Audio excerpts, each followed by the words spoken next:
하나님 말씀 봅니다. 하나님 말씀은 히브리서 1장 10절로 2장 4절까지 말씀 보도록 하는데요.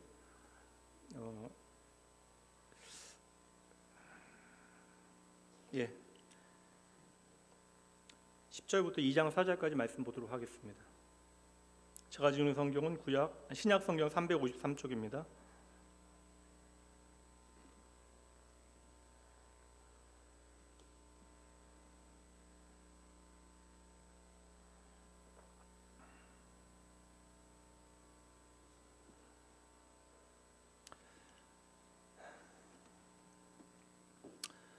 절부터 한 절씩 교독하여 말씀 봉독하도록 하죠. 또 주여 태초에 주께서 땅의 기초를 두셨으며 하늘도 주의 손으로 지으신 바라.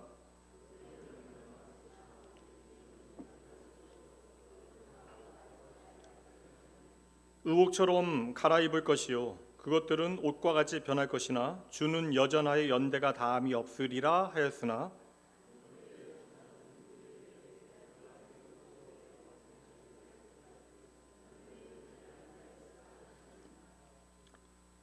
모든 천사들은 섬기는 영으로서 구원받은 상속자들을 위하여 섬기라고 보내심이 아니냐.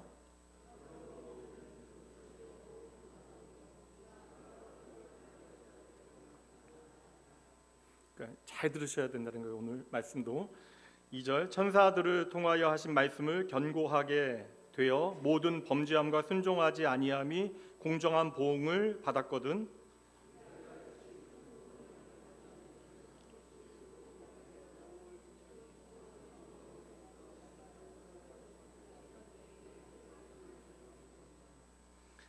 참 이게 신기하죠. 이렇게 사람들 많지도 않은데 제각기 다 읽는 것도 쉽지 않은 일인데 4절 함께 읽습니다. 하나님도 표적들과 기사들과 여러 가지 능력과 및 자기의 뜻을 따라 성령이 나누어 주신 것으로서 그들과 함께 증언하셨느니라. 아멘. 사실 이게 하루 종일 교회에서 시간 보내는 게 감사한 일이기도 하지만 우리의 이게 육체라는 것이 한계가 있어서 좀 지치게 되어지기도 합니다. 그러나 하나님의 은혜의 부르심 앞에 우리가 믿음으로 응답했으니 오늘 이 예배를 통해서도 변함없는 하나님의 신실하신 음성 잘 듣는 여러분 되셔야 합니다. 우리 양옆에 있는 분들 함께 응원하실 때 낙원교회에서 예전부터 많이 응원했던 응원이 있습니다. 오늘 잘 오셨습니다라고 인사 나누시죠. 그리고 2절이 있잖아요. 큰 은혜 받읍시다. 인사 나누세요. 오늘 예배당 여기 올라오면서 좀 약간 재밌었는데 지난주에 제가 장인수 집사님 효자라고 얘기하면서 왜 부부가 따로 앉냐고 이야기했더니 오늘은 또 같이 앉았거든요. 근데 저는 효자 장인수 집사님도 좋긴 했는데 어쩌라는 겁니까? 세 분이 같이 한번 앉아보시는 것도 좀 귀한 마음으로 격려드립니다. 좀 마음은 그런 마음이 있어요. 이게 교회 안에 중직자들, 직분자들 많이 참석하시는데 사실 저도 오후 예배 위해서도 열심히 좀 말씀을 준비하거든요. 아예 말씀의 흐름 자체가 다릅니다. 사실 저는 신학자가 아니라 교회 목회자이기 때문에 설교할 때 여러분들에게 어떻게 메시지를 전할까에 대한 고민을 제일 많이 하거든요. 그래서 말씀을 열심히 준비하고 덜어내는 과정이 상당히 좀 많이 있습니다. 그리고 성도님들의 삶에 어떻게 좀 적용해서 풀어낼까, 오후 예배 참석하시는 성도님들에게는 어떠한 이야기를 어떻게 좀 드리는 것이 이분들의 영적 성장에 좀 도움이 될까라는 고민을 많이 하게 되어집니다. 그래서 좀 마음의 바람은 조금 더 제가 다른 이야기 이미 잘 참석하시는 분들이니까 우리 좀 교회에 이제 다음을 준비하시는 우리 젊은 집사님들께서도 좀 참석을 하시면 좋겠다라는 생각이 들고 그러려면 앞서 이 자리를 잘 지켜주신 여러분들께서 여전히 잘 지켜주셔야 되고요. 그리고 잘 이렇게 꼬여내셔야 돼요. 뭐라고 혼내시면 안 되고. 잘 꿰어 주셔야 됩니다. 차도 사주시고 뭐도 좀 사주시고 바카스도 주시면서 한 번씩이라도 예배를 좀 드릴 수 있도록 해주시면 어떨까라는 생각이 들어요. 오늘 히브리서 두 번째 시간이고 히브리서 전체 주제는 성장에는 아픔이 따릅니다라는 그런 주제입니다. 예수 제대로 믿고 우리가 자라나게 되어지면 성장통이 있다는, 믿음에도 성장통이 있다. 사실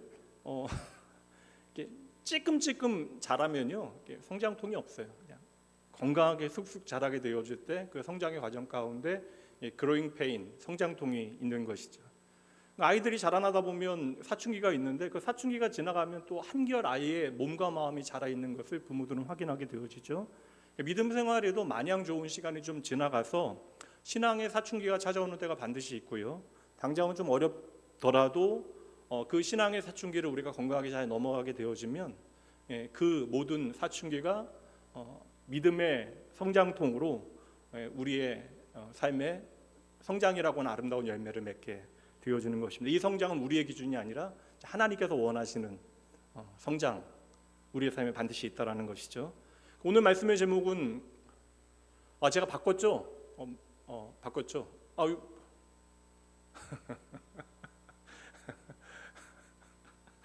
예. 원래 제목은 은혜의 전부 예수입니다. 은혜의 전부 예수. 그리고 우리가 무엇이기에 이렇게 돌보십니까? 다음 주 주제거든요. 제가 미리 제목을 드린 거예요. 날짜 그래서 제가 맞죠? 다음 주죠? 제가 미리 드렸는데 날짜를 좀 아니 2월 달이라고 착각하셨을 수도 있으니까 이 주제는 다음 주 다시 한번 지웠죠? 그건 다음 주 주제고 오늘 주제는 함께 읽어봅니다. 은혜의 전부 예수. 예. 하나님에 대한 바른 믿음은요, 오늘 우리의 현실을 해석할 수 있는 능력이 있다. 그리고 우리의 현실을 이겨낼 수 있는 능력이 있다. 그래서 믿음에는 힘이 있다라는 것을 히브리서 말씀을 통해서 좀 실제적으로 우리의 삶에 와닿을 수 있도록 우리가 함께 이제 공부를 해볼 예정입니다. 그러니까 아주 단순하게 말하면 이 명제를 우리가 함께 히브리서 말씀을 통해 증명해낼 건데 따라해 보시죠. 믿음에는 힘이 있습니다. 오전 말씀은 차인철 목사님이 이렇게 38년 된 병자의 마음을 설명하기 위해서 아픈 것 같이 그렇게 읽으셨다면 정말 피곤했을 거예요. 뭔가 말씀에 문제가 있었던 것 같고 밤늦게 어저께 10시 넘어서 청년부 수련회 마치고 돌아와서 아마 예배 준비를 하신 것 같아요. 그럴 수밖에 없죠. 그런데 여러분 이거 좀 주제가 중요한 힘에 대한 얘기니까 여러분들이 힘내서 얘기해 주셔야 돼요. 믿음에는 힘이 있다. 이 주제 열심히 좀 오늘도 나눠보도록 하겠습니다. 지난주 제가 히브리서 첫 시간으로 이 편지가 쓰여진 배경에 대해서 좀 자세히 풀어서 여러분들에게 설명을 드렸어요. 이제 우리가 초대교회 공동체는 예수 그리스도의 피 묻은 증인들이 살아있기 때문에 그 고백들이 아주 뜨겁죠. 그러나 여전히 이 땅의 교회가 처음 세워지고 초대교회는 여러 가지 인간적인 한계를 가지고 있었습니다. 그래서 예수를 믿었을 때 너무나 좋았는데 당장 눈앞에 어려움들이 닥쳐오게 되어지자 그 고난 가운데 많은 성도들의 삶이 흔들리기 시작하는 거예요. 그래서 그렇게 참으로 고단하고 힘든 신앙의 여정을 걸어가고 있는 믿음의 사람들에게 지금 히브리서 기자는 교회의 지도자였겠죠. 그들을 격려하기 위하여 고난 가운데 있는 성도들을 격려하기 위하여 이 편지를 쓰고 있는 것입니다. 그러니까 믿음과 신앙에 대해서 같은 이야기처럼 보이지만 저는 믿음이라고 하는 변치 않은 진리고 우리가 아는 그 믿음에 우리의 삶의 이야기, 그러니까 우리의 인생의 이야기가 담겨질 때 우리는 그것을 신앙이라고 이야기하게 되어지는 것입니다. 그리고 신앙생활할 때 우리에게 가장 어려운 게 뭐냐면 다른 게 아니에요. 우리가 하나님의 말씀에 아멘하는 게 어려운 게 아니라 이미 우리는 은혜 가운데 믿음으로 하나님의 말씀에 아멘하고 이 자리에 앉아 있는 것이잖아요. 그렇다면 우리의 삶 가운데 정말 어려운 것은 내가 잘 믿는 것 같고 주의 몸된 교회를 위하여 헌신하고 열심 내에도 불구하고 신앙생활이 그러니까 삶의 이야기가 믿음을 내 삶으로 살아낼 때 내 삶이 내 기대와 다르고 어떠한 보상도 없고 그렇게 너무나 힘든 현실을 살아가게 되어질 때 이 신앙생활이 우리에게 참 벅찬 이야기가 되는 것이죠. 근데 우리가 교회 안에서 간혹 좀 힘들어서 이런 얘기를 나누다 보면 정말 마음 다하여 우리 얘기를 잘 들어주고 격려해주는 사람들도 있지만 일반적으로 우리가 여러 가지 고난의 문제에 대하여 나누게 되어진 일반적인 답은 뭐예요? 조금 더 하나님 좋은 분이니까 조금 더 한번 견뎌봐. 그리고 좀 더 우리가 기도해보자. 이거 정답이긴 한데 막상 오늘의 현실 가운데 이 이야기들은 우리의 삶에 상당히 막연하게 들릴 때가 있다. 그래서 많은 성도들이 예수 믿어서 너무나 행복하지만 신앙생활, 그 믿음을 우리의 삶으로 살아낼 때에 때때로 그러한 영적인 사춘기를 맞이하게 되어지는 것이죠.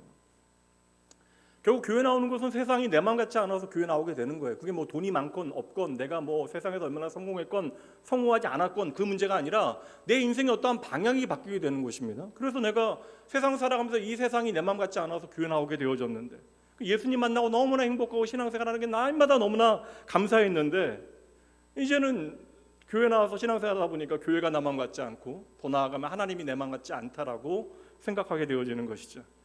그런 모든 이 땅을 살아가는 고단한 일상을 살아내는 신앙인들에게 히브리서의 말씀은 참으로 힘 있는 말씀이다.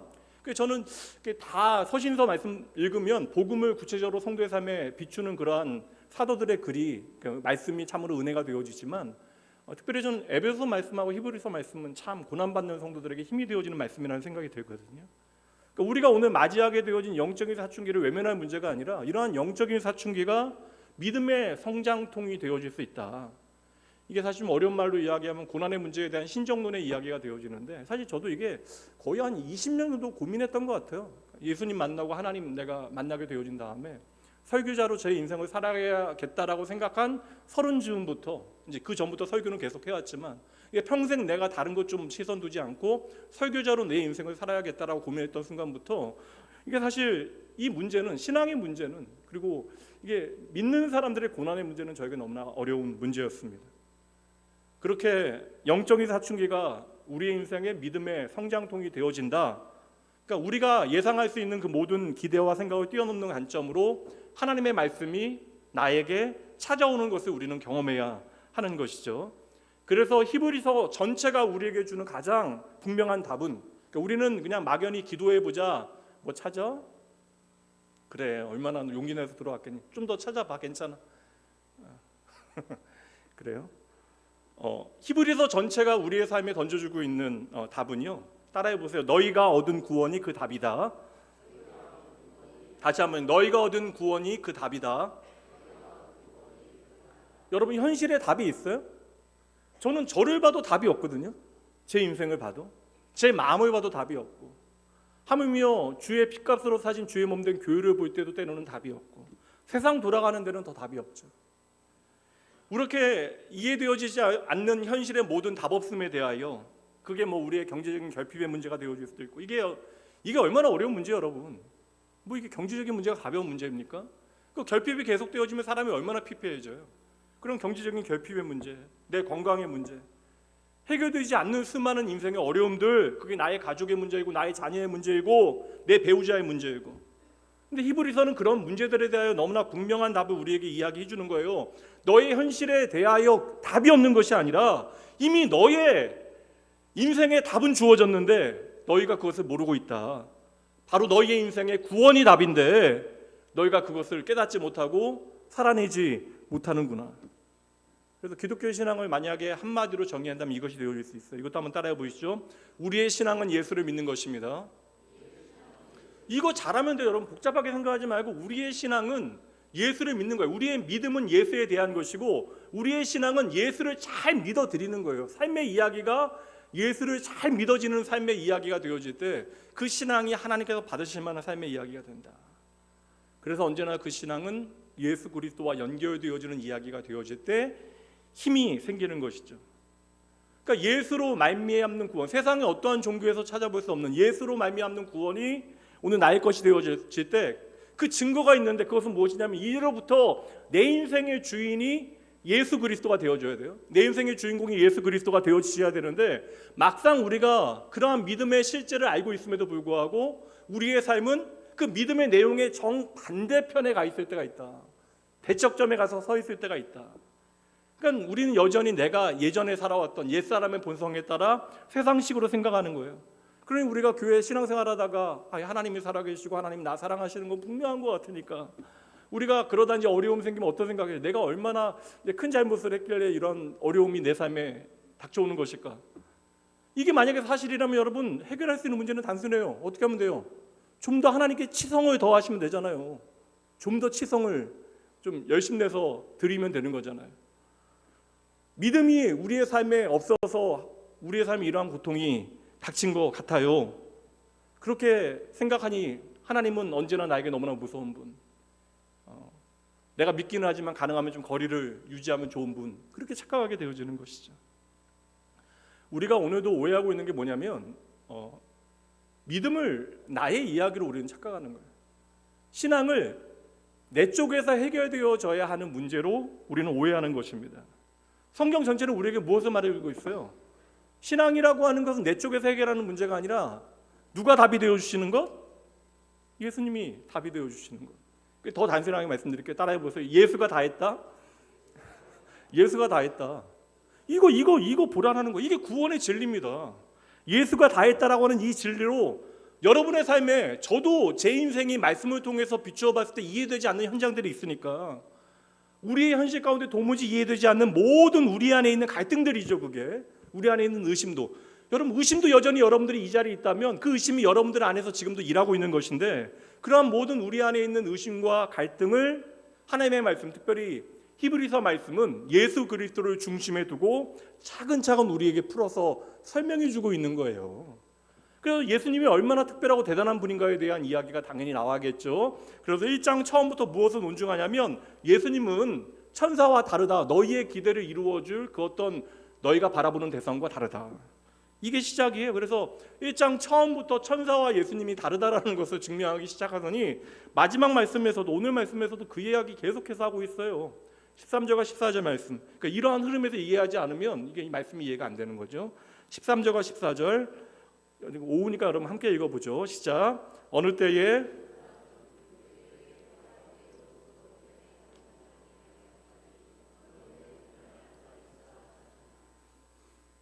더 읽어보시죠.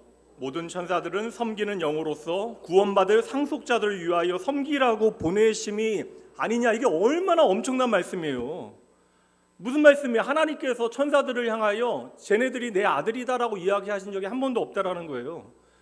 하나님의 아들의 자리는 오직 누구의 자리예요? 예수 그리스도의 자리이다. 하나님의 아들의 자리는 바로 예수 그리스도만을 위한 자리이다. 1장에 대한 말씀은 천사에 대한 이야기가 많이 나오지만 여러분 거기에 매일 필요 없어요. 천사가 어떠한 존재일까? 천사가 어떠한 실체와 어떠한 양상을 가지고 우리의 삶에 나타날까? 그건 몰라요. 영적인 존재가 어떻게 오늘 우리의 물질 세계에 영향을 미칠까? 그런 것들에 대하여 성경은 변증하지 않습니다. 1장 말씀 천사가 어떠한 존재인가에 대한 설명이 아니라 1장의 전체 핵심은 따라해 보시죠. 예수는 특별한 분이시다. 그러니까 우리 인생에 예수님이 특별해지게 만들기 위하여 지금 히브리서 기자는 예수님이 얼마나 특별하신가에 대하여 우리의 기준을 가지고 설명해 주시는 거예요. 하나님께서 말씀하신대요. 무슨 말씀하세요? 천사들이 내 아들이 아니라 천사들은 그저 섬기는 자들이고 오직 예수만이 내 아들. 유대인들에게 이 설명은 아주 강력합니다. 여러분 오늘날도 사실 오늘날은 안 그러잖아요. 여러분 오늘날은 뭐 아들보다 딸이 재산이라고 얘기하시는 분들, 제가 딸이 있어서 그런 얘기 드리는 거 아니에요, 여러분. 뭐 동의 안 하셔도 어쩔 수 없고. 근데 유대인들에게 아들이라고 하는 것은 아주 특별한 그런 의미가 있어요. 이 아들이라고 하는 것은 아버지와 동일한 신분과 지위를 가질 수 있는 존재, 그러니까 나와 같은 존재로 볼 수 있는 존재가 바로 이제 아들인데, 보세요. 14절 말씀. 예수님만이 오직 하나님의 유일한 아들이시다. 그래서 이 예수 안에서 우리가 하나님의 상속자가 되어졌다. 뭐예요, 여러분?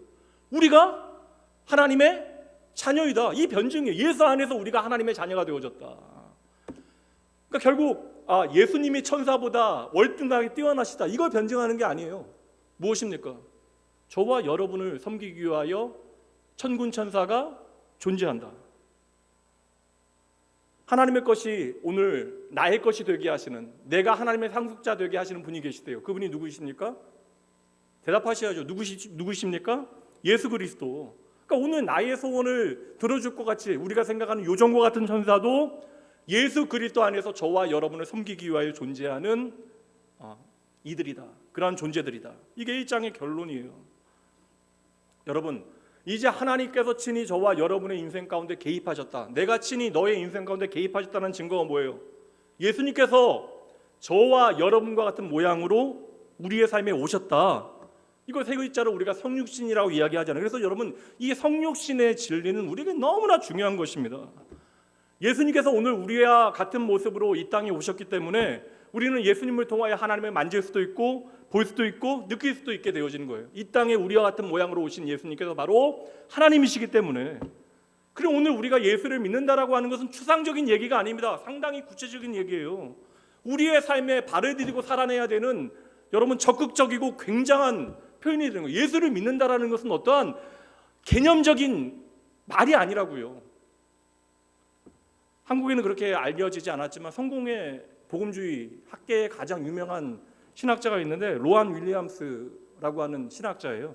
근데 저는 이분 너무 좋아해서 신정론에 고민할 때, 제가 이제 30대에 한 7, 8년은 이 신정론의 문제, 욥기 가지고도 고민했고 창세기 말씀에도 고민했고 요한계시록 말씀으로도 고민하고, 왜냐하면 이해가 되지 않으면 제가 말씀을 전하기가 너무나 어려우니까, 제가 하나님의 말씀을 다 깨우칠 수는 없지만 이해되지 않는 어려움 가운데 제가 이 신정론의 문제, 인간의 고난의 문제에 대한, 하나님이 오늘도 살아계신데 왜 이 땅에 이렇게 감당하기 어려운 고난의 문제가 있을까? 때로는 그 고난이 너무나 실제적이고 너무나 처참할 때는, 제가 예전에 브라질 그 도시 빈민 선교 갔다 와서도 너무나 한동안 괴로워가지고요. 이거 외면하고 살면 사라지는데, 이걸 눈으로 보면서 이 땅의 그러한 신음과 아픔을 왜 하나님께서 외면하실까라는 고민이 상당히 있었거든요. 근데 성공의 신학자인 로안 윌리엄스라고 하는 사람이, 제가 이게 참 리차드 라이스라고 하는 사람과 함께 신정론에 대한, 아주 구체적인 설득력 있는 신정론에 대해서 어떤 기초를 쌓을 때 되게 도움이 됐던 좀 고마운, 책으로만 만났지만 영상으로 보거나 책으로만 만났지만 고마운 선생님이신데, 그분이 예수를 믿는다라고 하는 표현을 정말 멋지게 표현했거든요. 예수를 믿는다라고 하는 것을 이렇게 표현했습니다. 괜찮아. 끄시면 되지. 이제 음악 깔아주시는 거죠. 로안 윌리엄스 이렇게 이야기해요. 예수를 믿는다는 것을 이렇게 이야기합니다. 함께 읽습니다. 예수님 때문에 하나님은 언제든지 우리의 현실에 개입할 수 있게 되었다. 이게 얼마나 중요해. 이게 권능과 능력에 대한 이야기가 아니라, 예수님이 오늘 우리의 모습으로 우리의 삶에 찾아오셨기 때문에 이제 우리의 모든 현실에 하나님께서 직접 개입할 수 있게 되어진 것이다. 이것은 바로 관계에 대한 이야기가 되어지는 거예요. 창조주 하나님께서 이제 예수 그리스도로 말미암는 구원의 은혜로 말미암아 저와 여러분의 삶에 역전과 반전을 만들어 내실 수 있다. 그래서 먼 옛날 성경 속의 믿음의 사람들의 기도, 특별히 믿음의 여인들의 기도, 한나, 드보라, 마리아의 기도에 보면, 그들의 기도에 보면 반전을 만드시는 하나님, 구원의 하나님에 대해 소개하고 있거든요. 이 하나님께서 만드시는 반전의 역사가 무엇인지를 그들은 경험하고 고백해냈던 것입니다. 이게 여러분 믿음의 실제예요. 오늘 저와 여러분은 이것을 붙잡아야 하는 것입니다. 히브리서를 손에 들게 되어진 로마의 그리스도인들이요, 오늘로부터 고난은 날마다 깊어져요. 내 사랑하는 아들이 죽고, 내 남편이 죽고, 아내가 죽임당하고, 고향을 떠나 타지에서 예수 믿고 더 고생하게 되어지는 히브리 사람들이요, 그들은 이중고를 경험하잖아요. 로마 정권으로부터 사회적인 핍박을, 이름 없는 자로 살아가게 돼요. 무명으로 살아가게 되어집니다. 이제 일도 못해요. 시간이 지나면 지날수록. 게다가 유대인들에게는, 동포들에게는 하나님을 배신하는 신성 모독과 민족의 배반자로 낙인 찍히게 되어집니다. 그 힘겨운 삶의 현실을 살아내고 있는 그리스도인들에게 히브리서는 강력하게 답을 던져요.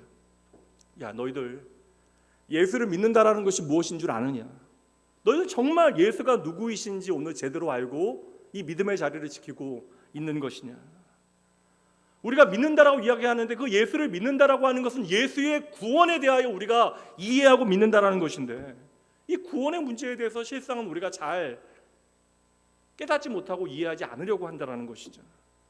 그래서 히브리서는 바로 예수로 말미암는 이 구원에 대하여 우리에게 자세하게 설명하는 거예요. 조금 더 현실적인 좀 답을 찾아보기 위해서 예전에 우리가 살폈던 본문과 함께 살피면 좋을 것 같아요. 로마서 3장으로 한번 가보도록 할게요. 로마서 3장 21절입니다. 이제는 율법 외에 하나님의 한 의가 나타났으니, 그러니까 이게 뭐냐면 율법 외에 하나님의 한 의가 나타났다. 율법으로는 안 된다라는 것이죠. 그러니까 율법으로는 설명되어질 수 없는 하나님의 의가 있다. 율법과 선지자들에게 증거를 받은 것이라. 곧 예수 그리스도를 믿음으로 말미암아 모든 믿는 자에게 미치는 하나님의 의니 차별이 없다. 23절 함께 읽습니다. 모든 사람이 죄를 범하였음에 하나님의 영광에 이르지 못하더니 24절 그리스도 예수 안에 있는 속량으로 말미암아 하나님의 은혜로 값없이 의롭다 하심을 얻은 자 되었느니라. 율법과 다른 또 다른 의가 예수 그리스도께서 우리의 삶에 찾아오셨기에 우리의 죄의 문제는 속량되어질 수 있다. 이것은 바로 오직 은혜의 원리이다. 그 은혜로 우리가 값없이 의롭다 하심을 얻게 되어진 것이다.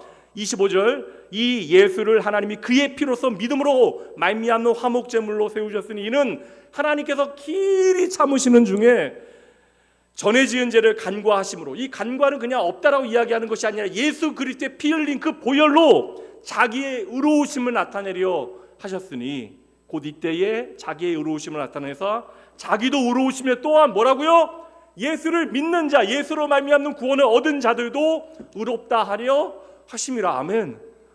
와, 이거 이런 존재인데 우리가 예수로 말미암는 구원은 그래서 율법이 아니라 은혜의 실체는 바로 예수라고 하는 답을 우리가 반드시 발견해야 된다는 거예요. 율법이 뭐예요, 여러분? 오늘날도 신앙생활하면서 율법을 기준으로 신앙생활하는 사람들이 많이 있는데, 율법은 예수 그리스도를 통하여 재해석되어져야 하는 것이잖아요. 율법은 예수 그리스도의 그림자, 예수 그리스도께로 나아가게 하는 그러한 길이 되어지는 것인데, 몽학선생이 되어지는 것인데, 인도하는 방법이 되어지는 것인데, 우리가 율법을 하나님의 구원을 이루는 방법으로 착각하게 되어지는 것이죠. 율법은 뭐예요, 여러분? 율법은 결국 잘잘못의 문제예요.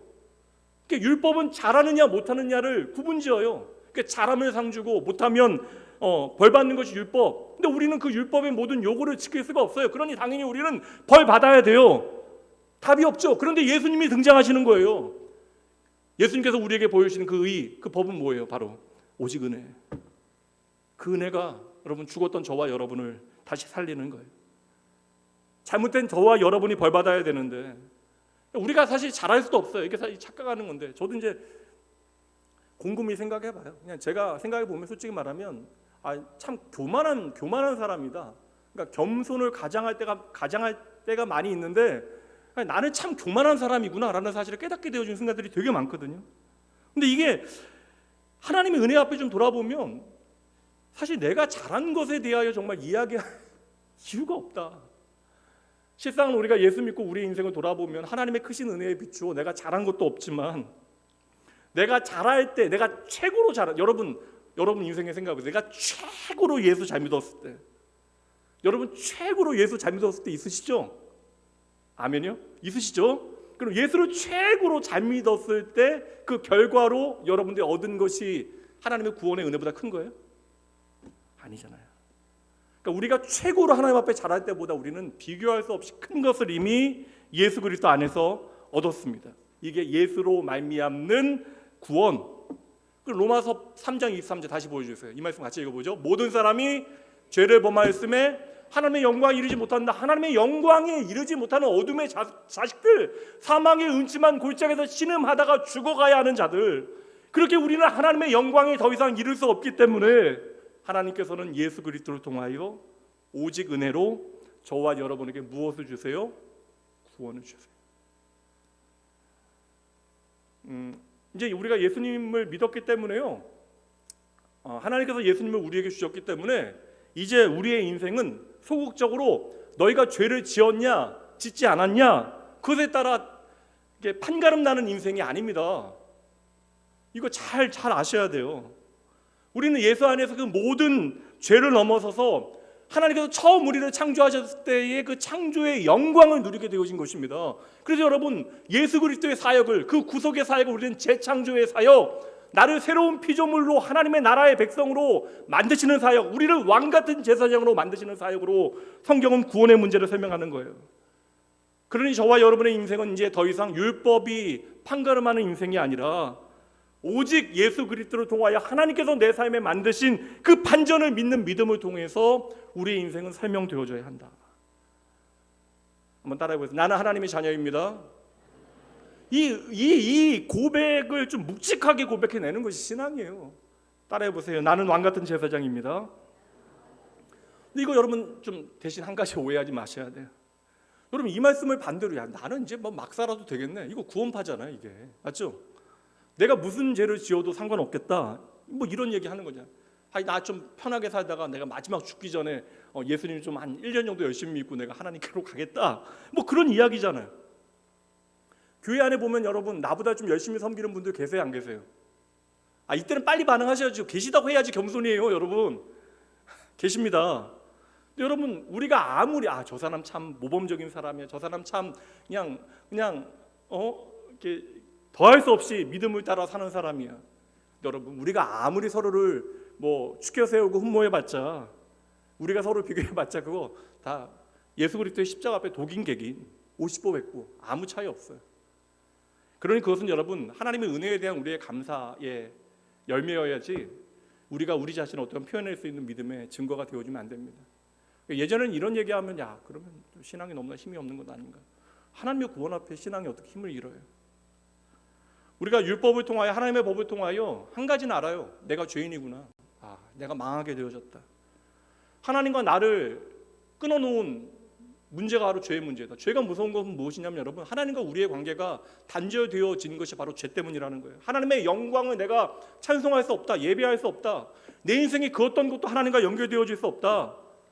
그 막힌 담을 예수 그리스도께서 해머를 드시고 부수신 사건, 무너뜨린 사건, 이것이 바로 인간으로 이 땅에 오시어 십자가에서 나의 죄를 짊어지시고 죽으시고 부활하신 사건.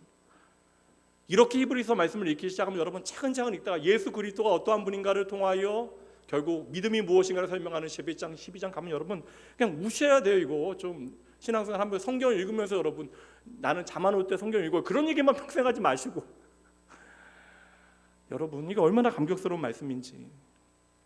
이거 사실 제가 이 말씀 준비하다가 뜨거워질 때가 있잖아요. 이거 준비하다가 막 가져오고 싶어요. 뒤에 있는 말씀들을 막 가져오고 싶은데 지금 가져오면 나중에 쓸 게 없을까 봐 막 못 가져와요. 근데 이거 2장 뒷부분의 말씀 너무나 좋아서 그냥 이거 2장 할 때 이거 얘기해야 되는데 그냥 가져와서 오늘 먼저 살피려고. 나의 구원의 이름 대신 예수님의 이름을 크게 우리에게 보여주는 중요한 말씀입니다. 2장 14절부터 말씀 보도록 할게요.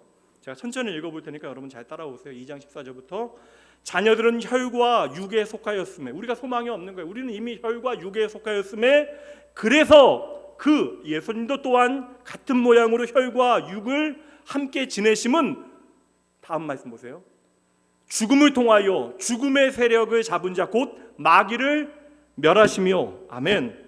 그 다음 말씀 또 죽기를 무서워함으로 한평생 매여 종노릇하는 사람들 누구요? 저와 여러분들을 자유케 하시는 것 풀어주려 하시리니 그러니까 마귀를 우리를 메고 있는 마귀를 멸하시며 더불어 죄의 종노릇하는 죽기를 두려워하는 저와 여러분들을 자유케 하시는 것이 바로 예수님께서 이 땅에 오신 목적이다. 이는 확실히 천사들을 붙들어 주려 하심이 아니요 오직 뭐라고요? 아브라함의 자손 나를 붙들어 주려 하심이라. 성경의 모든 내용은 바로 이 하나님의 약속이 얼마나 신실하게 우리의 삶에 이루어지는가. 17절 그러므로 그가 범사의 형제들과 같이 되심이 마땅하다. 그래서 예수님은 우리와 같이 되셔야만 한다. 이는 하나님의 일에 자비하고 신실한 대제사장이 되어 백성들의 죄를 자기 몸을 자기 몸을 희생 제물로 드리시어 생략된 거죠. 우리의 죄를 속량하려 하심이라. 얼마나 엄청나요. 그래서 히브리서는 이 모든 이야기를 통하여 우리에게 선언하는 거예요. 그래서 여러분 이 말씀이 나오는 겁니다. 이 말씀만 외우면 안 돼요, 여러분. 18절 말씀 그래서 읽습니다. 그가 시험을 받아 고난을 당하셨은즉 시험 받은 자들을 능히 도우실 수 있습니다. 아멘. 아멘. 그럼 여러분 이겨내셔야 돼요. 이게 끝이라고 여러분 생각하시면 절대 안 됩니다. 여러분 지지 마세요. 그렇다면 저와 여러분이 이제 우리의 인생을 사는 것은 단순히 소극적으로 죄짓지 않은 인생을 살아내는 것으로 본전만 잘 유지하자 한 날 한때 그냥 숨겨놓고 그냥 감춰놓고 그냥 우리의 인생 그렇게 적당히 살아가자 그럴 수 없다라는 거예요. 예수 그리스도를 통하여 거듭나게 되어진 다시 태어나게 되어진 우리는 그저 죄짓지 않는 것에 머물러 있는 것이 아니라 이제 누구의 우리가 하나님의 아들로 하나님의 영광을 위하여 살아갈 수 있게 되어졌다. 이게 복음의 능력이에요. 이게 구원의 실제입니다. 그래서 저는 이거에 대한 답을 어떻게 찾느냐면 제가 종종 말씀드리는데 구원의 실제, 구원의 리얼리티가 있다. 구원의 리얼리티가 그러니까 구원이라고 하는 이 추상적인 삶이 단어가 우리의 신앙으로 나타날 때 반드시 무엇으로 증명되어져야 되냐? 바로 믿음과 소망과 사랑이다. 세상은 알 수 없는 이 믿음과 소망과 사랑이 바로 하나님의 구원의 실제가 되어져야 된다. 여러분 하나님의 일방적인 은혜를 믿는 것이 믿음이잖아요. 인정하는 것이 믿음이잖아요. 그래서 은혜와 믿음이라고 하는 것은 속성이 똑같아요. 그러니까 나에게 일방적으로 주어지는 하나님의 선물입니다. 그래서 언제나 믿음이 자라게 되어지는 자리에는 여러분 은혜가 있어야 돼요. 그러니까 우리가 은혜를 많이 발견하는 것만큼 우리의 믿음이 자라게 되어지는 것입니다. 그래서 믿음이라고 하는 것은 하나님의 은혜에 대한 우리의 책임 있는 반응이 되어지는 거예요. 그러니까 우리가 은혜를 많이 경험해야 우리의 믿음도 함께 자라게 되어지는 것이죠. 그래서 모든 것의 시작은 은혜이고, 이 은혜에 대하여 우리가 제대로 깨닫고 제대로 우리의 삶을 통하여 반응하게 되어질 때 그것은 바로 믿음의 책임이 되어지는 것이다. 참 어렵죠. 우리의 삶으로 가져오면 창세기 처음 묘사에 계속 살피고 있는데 이제 저는 이제 말씀을 준비하면서 이제 한 14장까지 준비를 했어요. 교회 이제 성도들하고 한 10장 정도까지 나누고 있고요.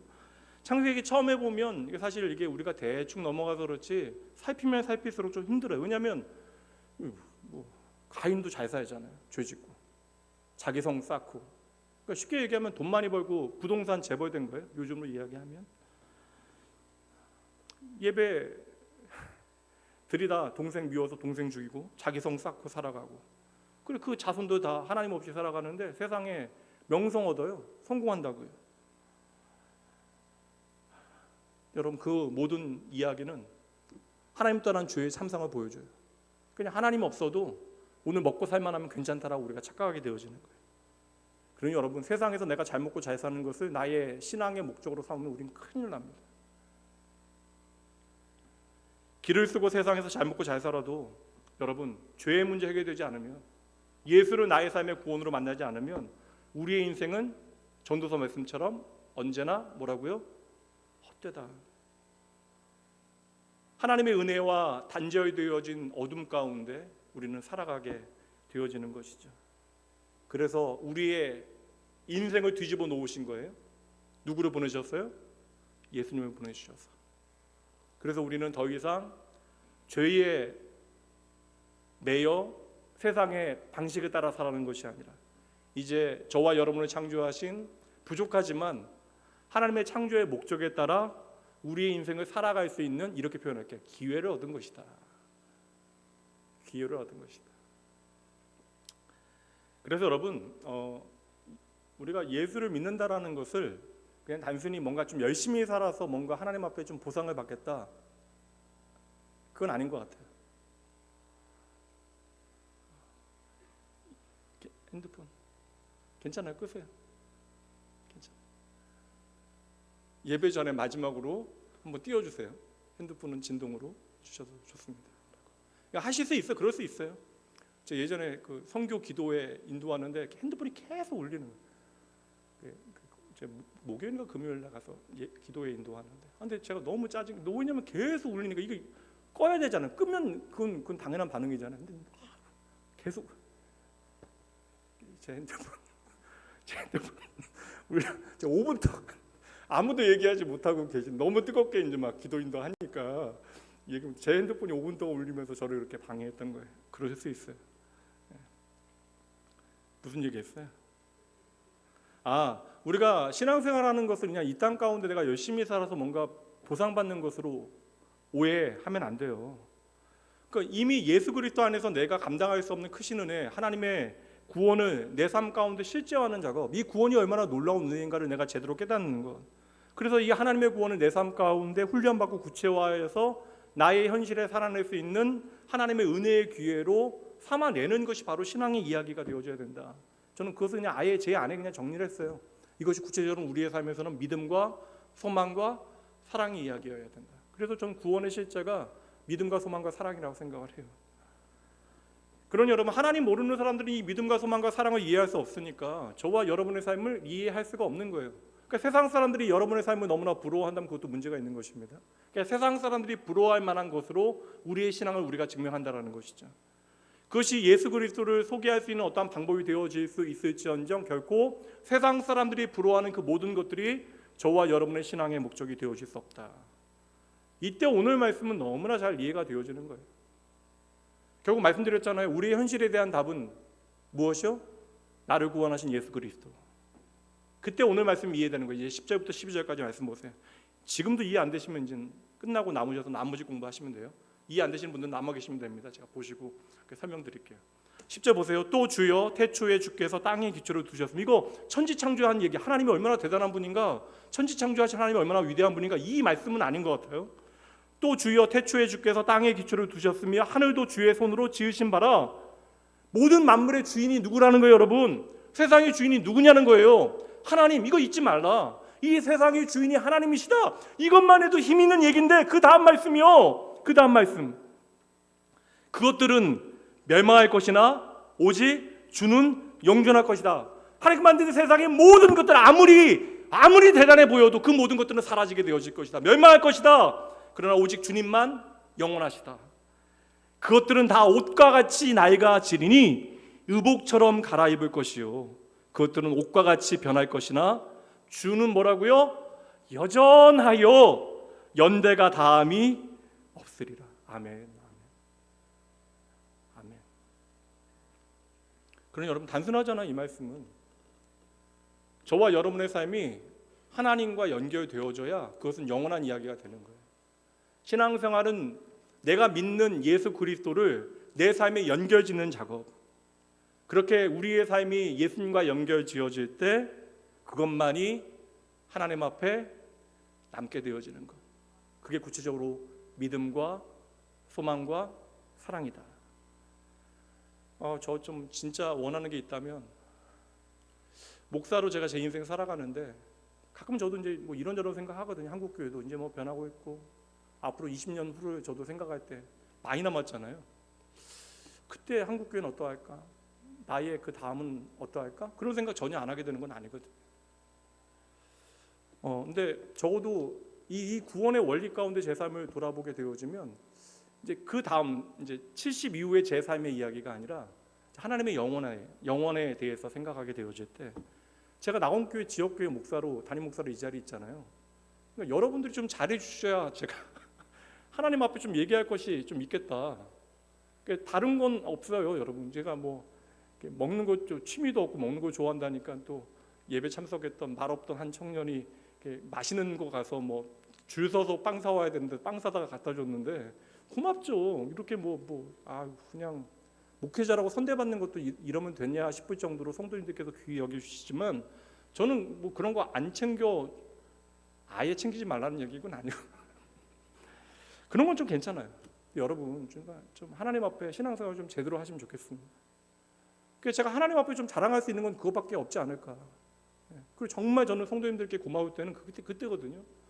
내가 보면 참 고단해서 넘어질 것 같은데, 이거 목사님 제가 정말 죽겠습니다, 못 살겠습니다 하고 그냥 나자빠져 계셔야 되는데, 그럼에도 여전히 기도의 자리 지키고 계신 분들, 오늘을 버티고 하나님 앞에 감사의 기도를 드리시고 믿음을 살아내고 있는 분들, 그분들 보면 제가 격려를 받게 되어집니다. 세상 모든 사람들이 지금 갈망하고 있는 모든 것들이요, 그런 것들은 다 사라진대요. 여러분, 그거 없어서 우리가 때로는 하나님 앞에 원망하게 되어지는데, 그 어떤 것도 옷과 같이 낡아진대요. 그러니 여러분, 하나님 물론 우리의 삶에 주어진 모든 물질적 가치를 부정하라는 것이 아닙니다. 감사하셔야죠. 건강하게 잘 누리셔야 돼요.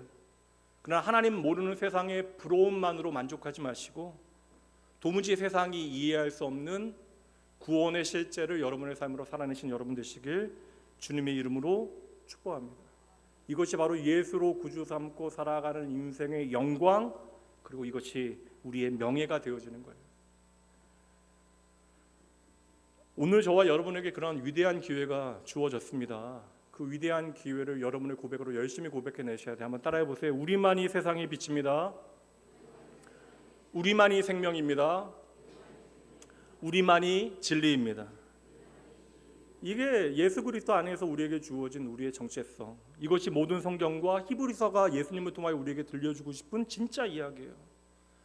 하나님께서 예수 그리스도를 우리에게 보내주셔서 나를 구원하심으로 이제 저와 여러분을 하나님의 영광을 위하여 살아갈 수 있는 인생의 시간으로 바꿔 놓으신 것입니다. 그러니 여러분, 매일 구체적인 삶의 자리에서 하나님의 은혜를 이제 하나님의 영광의 기회로 책임 있게 여러분의 삶을 좀 하나님 앞에 정직하고 신실하게 살아내셔야 한다. 하나님 이것을 여러분의 진짜 예배로 받으시는 거예요. 여러분 믿음의 실력을 차근히 쌓아가셔야 돼요. 어느 날 믿음 좋아지는 사람 저 본 적 없어요, 여러분. 죽다 살아나도 여러분 신앙의 습관이라고 하는 것은 세월을 통하여 쌓아지는 것이죠. 어느 날 갑자기 여러분 믿음의 실력이 확 자라지 않아요. 계기는 있을 뿐이죠. 열심히 하나님의 말씀을 배우고 그 말씀을 내 삶의 이야기로 살아내야 믿음의 실력은 그렇게 차근히 쌓여져 가게 되어지는 것입니다. 여러분 제가 송구영신 예배 때 말씀드렸잖아요. 예수 믿는 사람만이 누릴 수 있는 건 뭐냐면 우리의 과거도 하나님은 구원하실 수 있다. 이거 제가 깨닫게 되어지면서 제 인생의 많은 어려움의 그 문제들을 좀 내려놓았거든요. 나의 과거의 문제도 하나님은 구원해내실 수 있다. 나의 비참하고 못났던 과거도 우리의 인생의 새로운 교훈이 되어지고 하나님의 부르심에 따라 살아내게 만드는 또 다른 하나님의 은혜의 부르심, 하나님의 추억이 되어질 수 있다. 우리의 인생이라고 하는 건 여러분 잘 살아도 후회로 남을 거예요. 인생 하나님 안에 잘 살아오신 분들에게도 여쭤보면 인생은 언제나 후회로 가득 차게 되어지는 것입니다. 그러나 여러분 제대로 하나님 앞에 후회하는 사람들은 오늘을 하나님 앞에 새롭게 살아갈 수 있는 은혜의 기회를 얻게 되어지는 것이죠. 여러분 믿으세요? 따라해 보시죠. 나에게는 여전히 은혜의 기회가 남아 있습니다. 다시 한번 나에게는 여전히 은혜의 기회가 남아 있습니다. 그래서 여러분들이 오늘 이 자리에 계신 거예요. 지난날에 여러분 하나님께서 내게 주신 많은 은혜의 기회들을 우리가 다 놓쳤어요. 근데 우리가 지난날을 하나님의 말씀을 통하여 돌아보고 후회하고 돌이킨다면 하나님께서 우리의 오늘을 반드시 주의 뜻대로 위대하게 만드실 줄 여러분 믿으세요. 그래서 과거에 대한 후회에 좀 적당히 매여 계셔야 합니다. 이제는 과거를 다시 새롭게 하신 하나님의 은혜 가운데 해석해내셔야 돼요. 근데 여러분 나이가 60이고 70인데 과거에 내가 좀 있는 집에서 태어났더라면 그거 뭐 무슨 의미가 있어요? 내가 좋은 대학에 좀 배움이 있어서 들어갔더라면, 내가 그때 그 선택하지 않았더라면, 그 후회들 가운데 여러분의 오늘을 바라보세요. 오늘 여러분의 삶에 누가 계세요? 예수 그리스도께서 계시잖아요. 그분이 우리 인생의 모든 것을 만회하시고 바꿔 놓으셨잖아요. 그래서 예수는 우리의 과거와 현재와 미래의 모든 것을 다 바꾸어 놓으신 것입니다. 이 아들 예수 그리스도께서는 그래서 오늘도 우리에게 이렇게 말씀해 주시는 거예요. 그 말씀이 지난주에도 나눴지만 바로 요한복음 3장 16절 보여주지 마세요. 아이! 눈치가 없어. 지난주도 안 된다고 그랬는데. 함께 암송해 봅니다. 하나님이 세상을 이처럼 사랑하사 독생자를 주셨으니 이는 그를 믿는 자마다 멸망치 않고 영생을 얻게 하려 하심이라. 구원은 하나님께서 모두 이루신 일, 우리의 성취나 노력이 아닙니다. 우리가 잘했다고 주시는 보상도 아니에요. 저와 여러분이 어떻게 믿고 오늘 이 자리에 있는지 아는 분 계세요? 배우려고요. 정말 저는 몰라요. 제가 오늘 어떻게 이 자리에 있는지 몰라요. 또 한편 생각해보면 몰라서 다행이라는 생각도 듭니다. 내가 한 일 아니지만 오늘도 나를 찾아오신, 그게 뭐 내 인생의 베데스다일 수도 있고, 그게 나의 갈릴리일 수도 있고, 여리고로 도망가는 제자들의 발걸음이 나의 발걸음일 수도 있고, 그러나 내 삶에 하나님께서 친히 보내신 예수를 나의 생명으로 만나 우리는 오늘 이제 새로운 위대한 하나님의 은혜의 기회를 살아낼 수 있게 되어진 것이죠. 그래서 여러분 힘들어도 그 은혜의 기회를 정말 하나님 앞에서 좀 정직하게 열심히 잘 살아가셔야 돼요. 그래서 여러분의 인생은 이 명령 잘 이루어내시면 됩니다. 이거 꼭 기억해 주세요. 로마서 뒷부분은 결국 이 얘기였거든요. 주님께서 우리에게 명하신 태초로부터 있었던 이 계명, 수요일 날도 제가 말씀드렸는데 요한복음 13장 34절 함께 읽어봅니다. 하나님이 보내신 이는 하나님의 말씀을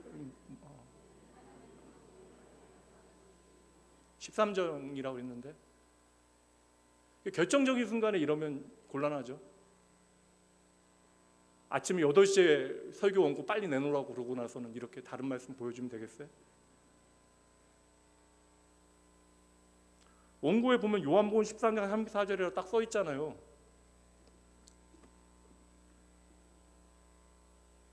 요한복음 13장 34절이요. 함께 읽습니다. 새 계명을 너희에게 주노니 서로 사랑하라. 내가 너희를 사랑한 것 같이 너희도 서로 사랑하라. 여러분 오해하지 마세요. 이게 제가 탓하는 것처럼 보여질 수 있는데 탓하는 건 맞지만 목사님도 정말 열심히 일하거든요. 이게 사실 일할 사람이 좀 더 있으면 목사님들이 이해 좀 안 하셔야 돼요. 우리 목사님들 밤 늦게까지 토요일날 준비하고 아침에 일찍 와서 하는 일이 뭔지 아세요? 가장 먼저 출근해서 교회차 몰아다 저기 헬리오시티 주차장에 교회차 몇 번씩 개인차하고 다 갖다 놓는 성도님들 한 분이라도 좀 편하게 주차하시라고 그 일부터 하시는 거예요, 교회. 그러니까 가끔 보면 제가 좀 안쓰러운 마음도 있고 미안한 마음도 있지만 그래도 틀리면 안 돼요. 네. 다시 한번 읽죠. 이게 주님께서 우리에게 주신 은혜의 기회입니다. 함께 읽습니다. 새 계명은 너희에게 주노니 서로 사랑하라. 내가 너희를 사랑한 것 같이 너희도 서로 사랑하라. 여러분, 이건 강요가 아니라고, 명령이 아닙니다. 우리에게 영예예요. 우리에게 영광입니다. 은혜의 기회. 예수 믿지 않고는 절대 살아낼 수 없는, 예수 믿지 않고 여러분 제대로 사랑하는 것이 가능합니까? 사랑은 오직 하나님은 사랑이시고 사랑은 오직 하나님께만 있는 속성이고 하나님께만 있는 특권. 근데 그 특권과 속성을 우리에게 주신 거예요. 우리가 하나님의 형상대로 창조되어졌기 때문에 예수 그리스도 안에서 새로운 피조물로 다시 부름받은 저와 여러분에게 이제 다시 사랑할 수 있는 권리와 특권이 주어졌다고요. 그러니까 예수님 없이는 우리는 결코 세상을 사랑할 수 없습니다. 교회 안에 있어도 그 누구를 사랑할 수 없어요. 하나님만이 사랑이시고 하나님만이 그 사랑을 우리에게 주실 수 있고 그 하나님의 유전자가 우리에게 없이는 누군가를 용납하고 사랑하는 일이 불가능해요. 여러분, 노래 제목처럼 부를 수는 없지만 사랑은 아무나 하지 못한다라는 거예요. 그래서 여러분, 세상 사랑에는요 결국 회한과 절망이 담기게 되어져. 그러니까 아무리 여러분, 제가 가장 예전에 이제 제가 목회 상담 세션 들을 때 이게 배우자를 잃은 그 고통의 정도가 10이라면 9예요. 근데 제가 생각엔 그 9 정도 되려면 사랑하는 배우자를 잃었을 때 이야기겠죠. 근데 제가 생각해보면 그 생각해봤어요. 정말 사랑하면 사랑할수록 그 이별이 더 아프게 와닿겠구나. 그러니까 아무리 사랑해도 그 끝은 이별이라는 것입니다. 여러분, 사랑의 참된 환희는 하나님께로만 우리에게 주어질 수 있는 것이에요. 그래서 지난주도 결론 말씀이 이 말씀이긴 했지만 오늘도 다시 한번 이 말씀 보도록 할게요. 에베소서 말씀입니다. 에베소서 1장 3절로 6절까지 말씀입니다. 찬송하리로다 하나님 곧 우리 주 예수 그리스도의 하나님 아버지께서 그리스도 안에서 하늘에 속한 모든 신령한 복을 우리에게 주시되 곧 창세전 그 옛날부터 그리고 우리가 잘해서 주신 것이 아니라고요. 그 말씀이 바로 이어지잖아요. 곧 창세전에 그리스도 안에서 우리를 택하사 우리로 사랑 안에서 그 앞에 거룩하고 흠이 없게 하시기 위하여 5절 함께 읽습니다. 그 깊으신 뜻대로 우리를 예정하사 예수 그리스도로 말미암아 자기의 아들들이 되게 하셨으니 예수로 말미암아 구원 얻게 하셨으니 이는 그가 사랑하는 자 안에서 우리에게 거저 주시는 바 그 은혜의 영광, 하나님의 은혜를 영광으로 찬송하게 하려는 것이다. 하나님의 이 은혜가 여러분의 영광 되어질 때, 이것이 여러분의 인생의 전부 되어질 때 하나님께서는 이것을 우리의 믿음의 증거로 받으시겠다. 얼마나 멋진 약속이에요. 오늘 나눈 말씀이 다 여기에 담겨져 있네요.